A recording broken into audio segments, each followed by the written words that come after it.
MAGFest 2023, The Good, the Bad, and the Ugly. MAGFest was a multi-genre convention held from January 5th through the 8th, 2023 at the Gaylord National Resort and Convention Center in National Harbor, Maryland. MAGFest is back for another year. Let's see how they did. For the good, I feel the convention had thought out COVID policy. You did have to wear a mask at all times, and you had to provide proof of vaccination.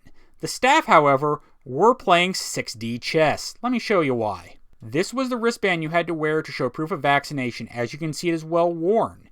That means you showered during the weekend. So if your wristband was in mint condition at the end of the weekend, you were disgusting and didn't shower. Again, the staff were playing 6D chess. We just didn't know it. The registration staff were very, very helpful. I ended up helping someone at an event, and I had to change my registration because of it. And yes, they did have to ask a few questions to various staff members, but it was done quickly and efficiently, and they did a great job. The pickup of the pre-order merch packages was very, very simple.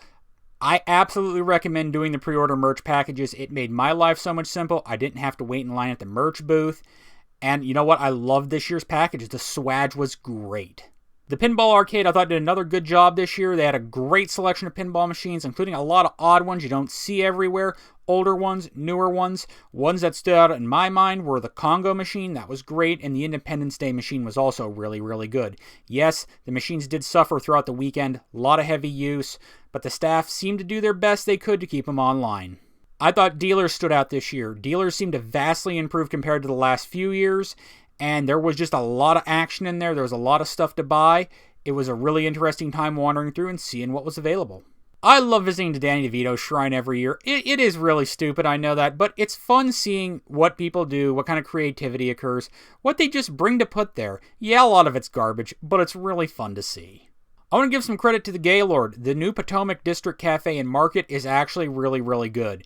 It's not cheap, but they do have a good selection of things to eat and drink. I had some chicken fingers from there, which were perfectly fine. Yes, expensive, but considering the food situation in the harbor and surrounding area, it's a good option.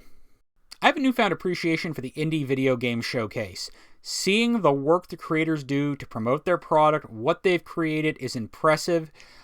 I have a new appreciation. I need to wander through there, play more games. Other years I didn't exactly understand it, didn't appreciate it, but now I really, really do.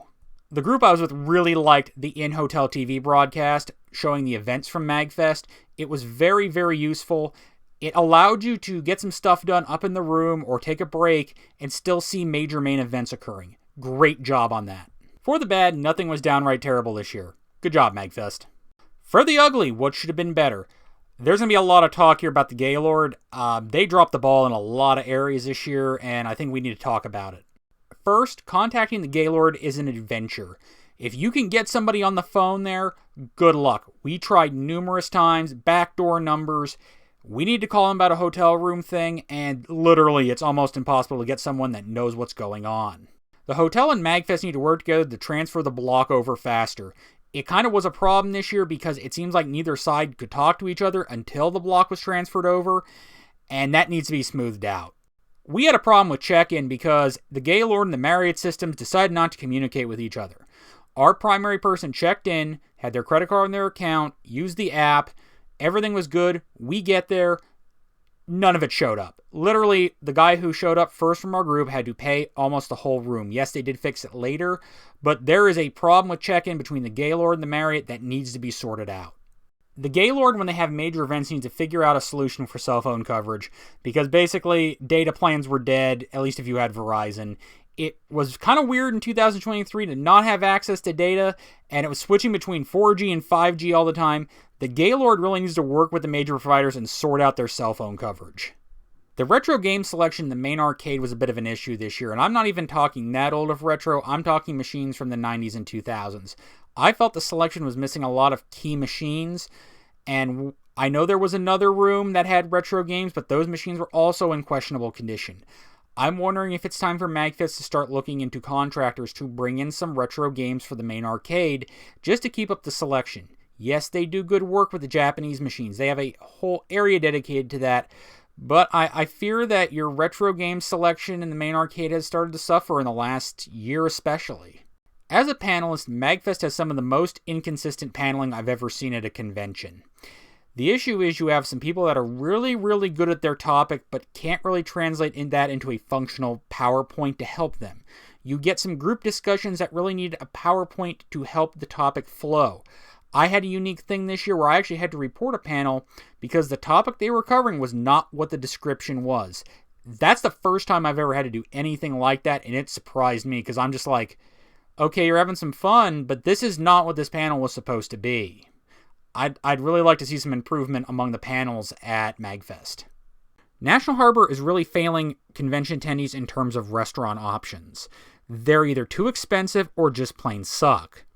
Some examples, the good ones: Mediterranean Grill, Nando's, and Brother Jimmy's. Always crowded during the convention, consistent food, you know what you're getting. Then you have ones that suck, like the Public House, just mediocre. BurgerFi has terrible service, and Brass Tap just plain sucks. There are people there don't seem to care. I'd like to see MAGFest work with maybe the Gaylord to bring more food into the convention center, or MAGFest start looking to see if food trucks are an option or some sort of modification of that. There really needs to be more food options in National Harbor. MAGFest and the Gaylord need to come together to make a more convenient solution to pay for parking. There is a discounted rate, but to get it you have to jump through hoops. The table downstairs, you can only pay for parking one day at a time. What you should have are booths right outside the parking garage. You walk up, pay for your parking at the discounted rate, and leave. That would be so much easier than what they are doing right now. Overall, I feel MAGFest had a decent year, but it was not a standout year. I think one of the big problems is National Harbor is not keeping up with the convention center in terms of especially restaurants, and I think it's starting to quietly affect MAGFest. The Gaylord has problems too that need to be worked on, but overall I think it's more of a National Harbor issue. I'm giving the convention a B- this year, as honestly there's room for improvement with MAGFest, with the Gaylord, and with National Harbor in general. Thanks for watching.